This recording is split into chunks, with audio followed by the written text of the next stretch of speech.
কসবাকাণ্ডের মাঝে আবারও পূর্ব বর্ধমানে গৃহবধূকে ধর্ষণ করে দেখা গেল, কি বলছেন একবার শুনে নেবো। কিন্তু কসবাকাণ্ডের মাঝে আবারও পূর্ব বর্ধমানে একজন গৃহবধূকে ধর্ষণ করা হলো, কি হচ্ছে রাজ্যে এটা? আপনি খালি কসবাকাণ্ড বলছেন, আমি আপনাকে বলে দিচ্ছি সালতাম আমি। এর মধ্যেই এই গত 24 ঘন্টায় দুটো ধর্ষণ, দুটো মহিলা নির্যাতনের ঘটনা ঘটেছে। তো এখন আমরা আগে শুনতাম যে এগিয়ে বাংলা, আমরা একটু অল্টার করে বলবো ধর্ষণে এগিয়ে বাংলা, মহিলা নিগ্রহে এগিয়ে বাংলা, মহিলা অসুরক্ষায় এগিয়ে বাংলা।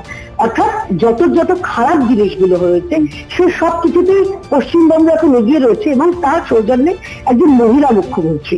এইটা আমিও বাংলার মেয়ে, শুধুমাত্র উনি তো একজন পোস্টার গার্ল নন বাংলার মেয়ে। আমরা যে বাংলার মেয়ে বা আমাদের পরবর্তী প্রজন্ম যারা স্কুলে যাবেন, কলেজে যাবেন, তারা কি ভরসায় যাবেন বলুন তো? তাদের নিরাপত্তা কোথায় সেটা সুনিশ্চিত করতে হবে এই রাজ্যের পুলিশ প্রশাসনকে, যেটা তারা পাচ্ছেন না। ফিরোজা, তুমি বলছেন যে আদর্শ তৃণমূলে এসব কিছু হয় না, আদর্শ তৃণমূল মানে এগুলো দুর্নীতি থাকে না বা কেউ করে না, সাহস পায় না, কি বলবেন আদর্শ তৃণমূলটা কি এখন বর্তমানে দাঁড়িয়ে পশ্চিমবঙ্গে? আদর্শ তৃণমূল হচ্ছে ওই যে ফিরোজাকে ভিডিওটা দেখেছিলাম, ওইটা হচ্ছে টাকা নেওয়ার ভিডিও, ওটা আদর্শ তৃণমূল। আদর্শ তৃণমূল হচ্ছে দাওয়াতে ইসলামের ডাক দেওয়া, সেটা আদর্শ তৃণমূল। আদর্শ তৃণমূল হচ্ছে যে নিজের ছেলে মেয়েকে ভালো জায়গায় পড়ানো, আর অন্যদের নিজে উনি এত দাওয়াতে ইসলামে ডাক দিচ্ছেন, তার নিজের মেয়েরা উচ্চ শিক্ষিত, কেউ ডাক্তার, কেউ ইঞ্জিনিয়ার বা কেউ উচ্চ শিক্ষিত, কেউ মাদ্রাসায় পড়েনি, কিন্তু ওনার যারা রয়েছেন, ওনার ধর্মের যারা, তাদের সবাইকে উনি অশিক্ষিত মাদ্রাসায় পড়িয়ে রাখতে চান একটাই কারণে, যাতে যারা এই রাজ্যের বাঙালি মুসলমান আছে তারা যত অশিক্ষিত থাকবে তারা তত কম জানবে, দুর্নীতি কম জানবে। তারা কি পাচ্ছে না কেন্দ্রীয় সরকারের যে প্রকল্পগুলি তাদের বঞ্চনা দেওয়া হচ্ছে বা বঞ্চনা করে রাখা হচ্ছে, সেটা যাতে জানতে না পারে, সেটাই তিনি চাইবেন। তৃণমূলের শাসক দলের তরফ থেকে কখনো এই ধর্ষণ কাণ্ড, আদর্শ তৃণমূল, আমি আরো দুটো কথা বলতে চাই। আদর্শ তৃণমূল হচ্ছে এই ম্যাঙ্গো ট্যাঙ্গো, আদর্শ তৃণমূল হচ্ছে এই রেপ কালচার, আদর্শ তৃণমূল হচ্ছে একজন শিক্ষক, ডাক্তারি, মাফ করবেন, একজন ডাক্তারি ছাত্রী, তাকে ধর্ষণ, নিজের যেখানে তিনি পড়ছেন সেই জায়গায় একজন আইনের ছাত্রী, তাকে নিজের কলেজে ধর্ষিত হতে হচ্ছে, এবং শিক্ষকদের তৃণমূলের দ্বারা নিগৃহীত হয়ে রাস্তায় দাঁড়িয়ে কাঁদতে হচ্ছে। এটা তো আদর্শ তৃণমূল।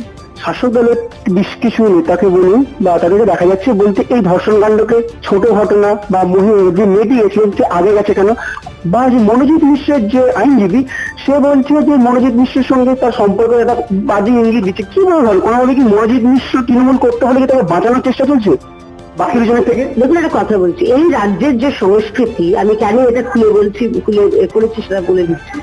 এই রাজ্যের যে সংস্কৃতি, এই রাজ্যের সংস্কৃতি মমতা বন্দ্যোপাধ্যায়ের সৌজন্যে হয়েছে। যে মমতা বন্দ্যোপাধ্যায় পাকশির ধর্ষণের কাণ্ডে যিনি ধর্ষিতা, তাকে বলছেন 30-এর ঘটনাকে বলছেন ছোট ঘটনা, কখনো বলছেন সাজানো ঘটনা। হাসখালির যে ধর্ষিতা মৃতা বাচ্চা মেয়েটি, তার চরিত্র হনন করেছেন তিনি, বা তার দলের লোক বিভিন্ন সময় বিভিন্ন মহিলাকে নিয়ে কটূক্তি করেছেন। তো আজকে যে এই কসবা কাণ্ডের যে ধর্ষিতা, যে হেনস্থা যাকে হতে হয়েছে, তার চরিত্র হনন যে করবে তৃণমূল, এটা তো আপনি অস্বাভাবিক কেন দেখছেন?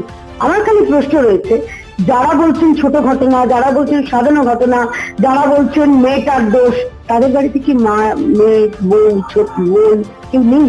কোন মহিলা নেই? মদন মিত্র আপনাকে বলছি, মানুষ ভুঁইয়া আপনাকে বলছি, চিরঞ্জিত আপনার তো মেয়ে থাকে বিদেশে পড়া, বিয়ে সেটেল হয়ে গেছে, আপনি তো কন্যা সন্তানের বাবা, তো নিজে একজনেরা মেয়ে, মেয়ে না থাকলে তাদের বোন আছে, আর মা তো আছে রে বাবা। নিজেরা এইরকম ভাবে মহিলাদের অঙ্গসে যাদের জন্ম, তারা মহিলাকে অপমান করতে পারেন নাকি শুধুমাত্র ভোটটাই সব? এই প্রশ্নটা করতে ইচ্ছা করে।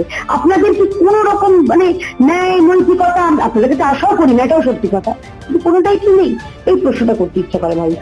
পাশাপাশি দেখা গেল যে পুলিশ মন্ত্রী বা মুখ্যমন্ত্রী একজন মহিলা, কিন্তু এখনো অব্দি ধর্ষণ কাণ্ড নিয়ে সেইভাবে কোনো বক্তব্য রাখতে বা প্রতিশ্রুতি দিতে দেখা যায়নি।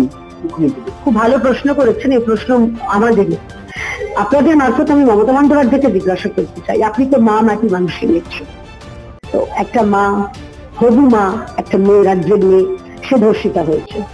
অনুব্রত মন্ডল যেই লিটন হালদারের স্ত্রী এবং মাকে বলেছিলেন, তিনিও তো রাজ্যের পশ্চিমবঙ্গের মা, মারাও গেছেন লিটন হালদারের মা। আপনার বাড়িতেও তো মহিলারা রয়েছেন, আপনি নিজে মহিলা, আপনার লজ্জা করলো না? আপনি একবারের জন্য মুখ খুলছেন না কেন? আপনি তো হাত রাখে চলে যেতে পারেন, আপনি তো উন্নত চলে যেতে পারেন, মণিপুরে যেতে পারেন। পশ্চিমবঙ্গের জন্য কবে কথা বলবেন? নাকি বাংলা নিজের মেয়েকে চায়? এটা হচ্ছে শুধু বিজ্ঞাপন, মুখ আর মুখোশ। এটা হচ্ছে আপনার মুখোশ। আপনার শুধুমাত্র তৃণমূলের সুপ্রিমো, আপনি তৃণমূলের নেত্রী, আপনি পশ্চিমবঙ্গের নেত্রী নন, আপনি পশ্চিমবঙ্গের মুখ্যমন্ত্রী নন। তাই এই রাজ্যে এরকম ধর্ষণ কাণ্ড, যেখানে আপনি সব বিষয়ে কথা বলেন, সেখানে আপনি চুপ করে আছেন। পাশাপাশি যেটা দেখা যায় যে শাসক দলের বিভিন্ন নেতাদের যখন এরকম ঘটনা ঘটে, বিজেপি শাসিত রাজ্য, বেশি করে গুজরাট, উত্তরপ্রদেশকে টেনে কথা বলা হয় যে ওখানে হচ্ছে কেন, এরকম টেনে কথা বলা হচ্ছে, কি বলবেন? বলছি তো, গুজরাট উত্তরপ্রদেশ টানছেন তো ভালো কথা, উত্তরপ্রদেশে ধর্ষকদের কি হয় দেখেছেন? আমি একটা উদাহরণ দিচ্ছি। কয়েকদিন আগে একটা বাচ্চা মেয়ে টিউশন যাচ্ছিল সম্ভবত, সেখানে একটি এই বাইকে করে যারা একটা ছেলে তাকে উত্তপ্ত করেছিল, তার কাহিনী করেছিল, নোংরা বাইক টাচ করেছিল। তাকে এমন বেল্ট ট্রিটমেন্ট দিয়েছে উত্তরপ্রদেশ পুলিশ। পশ্চিমবঙ্গে অনুব্রতকে বেল্ট ট্রিটমেন্ট দিলে তাদের কাজ হতো, তাহলে হয়তো কসবাটা হতো না, তাহলে হয়তো মনোজিৎ চালিয়ে যেত যে অনুব্রতকে যদি এরকম বেল্ট ট্রিটমেন্ট দিতে পারে আমাদের কপালে এটা যুদ্ধ।